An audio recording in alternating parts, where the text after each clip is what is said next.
1인 가구 실태와 함께 사회 보호망을 점검하는 신년 기획보도 순서입니다.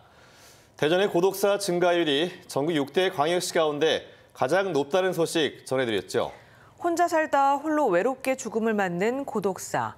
그런데 이들은 삶과 죽음은 물론 죽음 이후 마지막 여정조차 순탄치 않은 게 현실입니다. 이현정 기자가 보도합니다.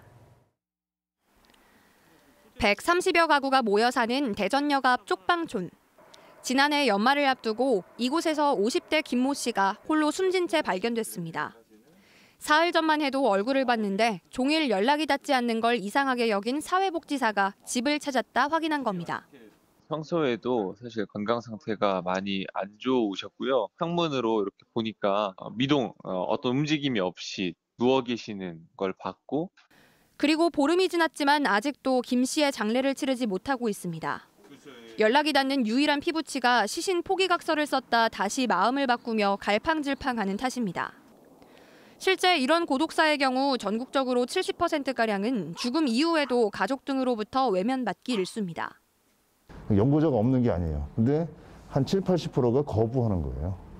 그러니까 시신을 인수하지 않겠다. 경제적인 이유든 여러 가지가 있을 텐데. 연고자 등을 찾는 2주간의 행정 절차 기간이 지나면 이런 고독사는 보통 무연고 장례 대상이 됩니다. 이 절차를 지원하기 위해 대전 5개 자치구 모두 공영 장례 조례가 있지만 지자체별로 격차가 큽니다. 생전 기초생활수급자였다면 대전 서구와 동구는 장례비를 포함해 180만 원을 지원합니다. 반면 대덕구는 정부의 지원을 받아 간이 장례를 치를 수 있는 버스만 운영하고 나머지는 정부가 정한 80만 원 지원에 장례 절차 없이 하루 만에 시신 처리를 끝냅니다. 화장 이후에는 5년간 대전 시립 납골당에 모신 뒤 자연으로 돌려보냅니다.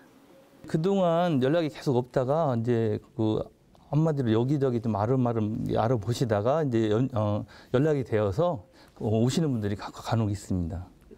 지난 5년간 대전에서 발생한 무연고 사망자는 약 400명. 가족과 단절된 채 외롭게 죽음을 맞은 이들을 위해 대전 쪽방상담소는 매년 연말 무연고자나 쪽방촌에서 돌아가신 분들을 기리는 추모제를 엽니다.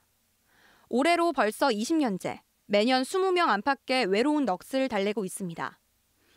죽음 이후에도 존재하는 외로움과 불평등, 인간으로서 마지막 존엄에 대한 고민이 필요해 보입니다. MBC 뉴스 이현정입니다.